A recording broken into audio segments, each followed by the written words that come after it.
আসসালামু আলাইকুম। সবাই কেমন আছেন? আশা রাখছি অনেক ভালো আছেন। আজকে দেখাবো পাউরুটি দিয়ে গোলাপ জামুন মিষ্টি। একটা মিষ্টির আইটেম খুব সহজে আর কম খরচে করে নেওয়া যায় শুধু পাউরুটি দিয়ে আর সামান্য কিছু উপকরণ। আসুন দেখে নিই মিষ্টির পুরো রেসিপি। এখানে আমি কিছু পাউরুটি নিয়েছি আর পাউরুটিগুলোর চারপাশের শক্ত অংশগুলো একটা ছুরির সাহায্যে কাটে নিচ্ছি।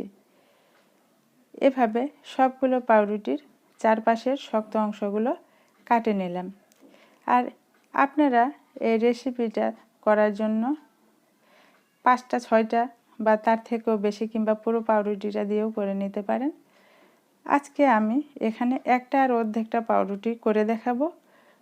তো একটা আর অর্ধেকটা পাউরুটি মিলাই আমার মোট মিষ্টি হয়েছিল 21টা। আর এখানে আমি নরম অংশগুলো ভিডিওতে করে দেখাচ্ছি আর অফ স্ক্রিনে শক্ত অংশগুলো দিয়েও আমি করছি। সেগুলো খেতে অতটা খারাপ লাগে না। তো সামান্য পরিমাণে এভাবে দুধ নিয়ে পাউরুটিগুলো অল্প অল্প করে মাখিয়ে নিতে হবে। আপনারা চাইলে পাউরুটিগুলো ব্লেন্ডারে করে গুঁড়া করে নিতে পারেন কিংবা 2 হাতের সাহায্যে আরও ঝুড়ি ঝুড়ি করে গুঁড়া করে তারপরে দুধ দিয়ে মাখিয়ে নিতে পারেন একটা রুটির ডোর মতো করে। তবে এই ডোটা খুব বেশি শক্ত করা যাবে না। দিচ্ছি হাফ চামচের মতো ঘি। আর এই মিষ্টির রেসিপিটাতে অবশ্যই ঘি দেওয়ার চেষ্টা করবেন।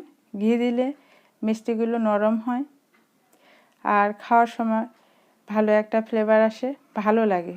এমনিতে পাউরুটি দিয়ে শুধু মিষ্টি, তো সেক্ষেত্রে ঘিটা দিলে বেশি ভালো লাগে। মাখা হয়ে গেছে প্রায়, এখনও কিছুটা নরম আছে, তারপরেও দেখাচ্ছি। এভাবে মুঠ বাঁধলে একসাথে এরকম হয়ে আসে। এই ডোটা বেশি শক্ত করা যাবে না, বেশি শক্ত করলে মিষ্টিগুলোর ভিতরে সহজে শিরা প্রবেশ করতে চাইবে না। একটু নরম নরম থাকা অবস্থায় যেন ভালোভাবে মিষ্টি গোলাকার শেপ দেওয়া যায়, হাতে লাগে না যায়, সেরকম একটা ডো করে নিতে হবে। আর ডোটা আমি ঢাকিয়ে রেখে দিলাম 15-20 মিনিটের মতো। চুলায় একটা প্যান বসায় দিয়ে এখানে 1 কাপ পরিমাণে চিনি নিয়ে নিলাম আর সম পরিমাণ দিলাম পানি। একটু ঘ্রাণের জন্য দিলাম 3টা সাদা এলাচ আর 1 টুকরো দারুচিনি। এখন দিচ্ছি একটু ঘি, তবে এটা অপশনাল, আপনাদের মন চাইলে দিতে পারেন আর না দিলেও এখানে তেমন কোনো সমস্যা হবে না, তবে দিলে ভালো ফ্লেভার আসবে। এরপরে এখানে 7-8 মিনিটের মতো জ্বালায় নেব পানিটা। যখন দেখবেন এরকম আঠা আঠা হয়ে আসতেছে তখনই চুলাটা অফ করে দিতে হবে। এটা বেশি ঘন করার দরকার নেই শিরাটা, এমনিতে এই অবস্থায় নামাই নিলে তারপরে আঠালো হয়ে যায়। এদিকে 20 মিনিটের মতো ডোটা ঢাকে রাখার পরে এখন মিষ্টিগুলো বানায় নেব। দেখুন অনেকটাই শক্তর মতো হয়ে আসছে, বেশি শক্ত করা যাবে না কিন্তু, তবে হাতে যেন একবারে আঠা আঠার মতো লাগে না যায়, শুধু সেদিকটা খেয়াল রাখতে হবে। বেশি শক্ত হয়ে গেলে মিষ্টিগুলো শক্ত হয়ে যায়, ভিতরে সহজে শিরা প্রবেশ করতে চাইবে না। এজন্য ডোটা বেশি শক্ত করা যাবে না, যতটা পারা যায় যেন শুধু হাতে না লাগে এরকম রাখতে হবে। এভাবে মিষ্টিগুলো ভালোভাবে গড়ায় গড়ায় নিতে হবে। আপনারা যে কোনো সাইজের শেপ করে নিতে পারেন, লম্বা, ছোট, বড়, গোলাকার, নিজেদের পছন্দ অনুযায়ী। এখানে আমি যেহেতু গোলাপ জামুন এই জন্য একটু গোল গোল করলাম, বেশি বড় করব না মিষ্টিগুলো, আবার খুব ছোটও করব না। আপনারা নিজেদের পছন্দ অনুযায়ী শেপ দিয়ে নেবেন। এভাবে এরকম করে সবগুলো মিষ্টি আমি বানাই নিলাম। তো এখানে মোটামুটি আমার 11টার মতো মিষ্টি হয়েছে। এখন ভাজে নেব মিষ্টিগুলো।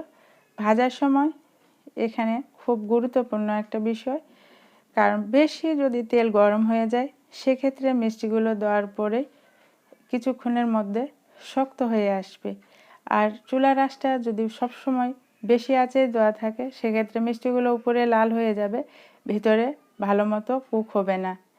তো এই জন্য চুলার আঁচটা প্রথমে বেশি হিটে রাখতে হবে।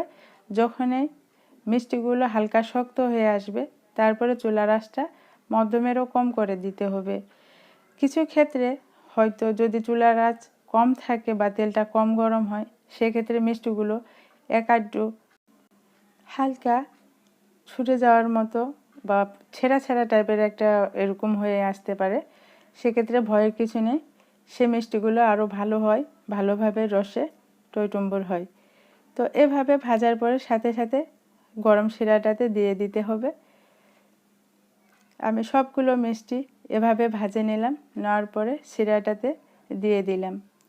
আপনারা চাইলে শিরাতে দেওয়ার পরে মিষ্টিগুলো হালকা 1 মিনিট বা 2 মিনিটের মতো হালকা আঁচেও রাখতে পারেন। একটা পাত্রে দিয়ে দিলাম সামান্য পরিমাণে দুধ, আর ওই একই পরিমাণে গুঁড়ো দুধ নিয়ে এখন ভালোভাবে মিক্স করে নেব। দিয়ে দিব 1 চামচ পরিমাণে চিনি।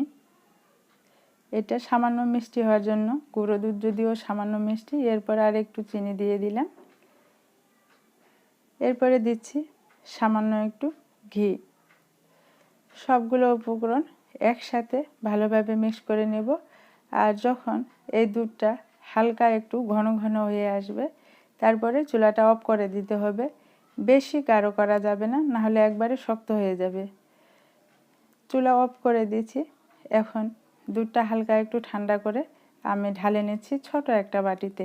শিরার ভিতরে মিষ্টিগুলো আমি 2 থেকে 2.5 ঘন্টার মতো রাখছি, যেন ভালোভাবে মিষ্টিগুলোর ভিতরে শিরা প্রবেশ করতে পারে। কারণ ভালো মতো শিরা প্রবেশ না করলে মিষ্টিগুলো বেশি খেতে ভালো লাগবে না। এখানে গোলাপ জামুন মিষ্টিগুলো আমি 2টা হাফ প্লেটে নিয়ে নিয়েছি। ক্যামেরার সামনে এই মিষ্টির এইগুলো আমি করে দেখাইছি, ডোটা সব কিছু। আর বাকি যে হাফ প্লেটে মিষ্টিগুলো আছে সেগুলো আমার পাউরুটির চারপাশের শক্ত অংশগুলো আর কিছু নরম পাউরুটি দুটো মিলে একসাথে করে ওই মিষ্টিগুলো আমি বানাইছি। তো এইগুলো সব মিষ্টি করতে আমার পাউরুটি 1টা প্যাকেট আর অর্ধেক প্যাকেট লাগছে। আর চিনি আমার যে শিরাটা করে দেখাইছি সেটা দিয়েই হয়ে গেছে। তবে আর একটু শিরা পরবর্তীতে সেই শক্ত পাউরুটিগুলো দিয়ে যে জামুনগুলো বানাইছি সেখানে আমি অ্যাড করছি।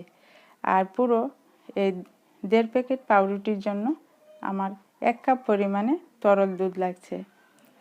এখন মিষ্টিগুলোর হালকা ভিতর থেকে কাটে আমি এভাবে দুধ আর গুঁড়ো দুধের মিশ্রণটা ভিতরে পুড়িয়ে দিলাম। দেখতেও একটা ইউনিক লাগবে আর খেতেও অনেক সুস্বাদু হবে। সবাই ভালো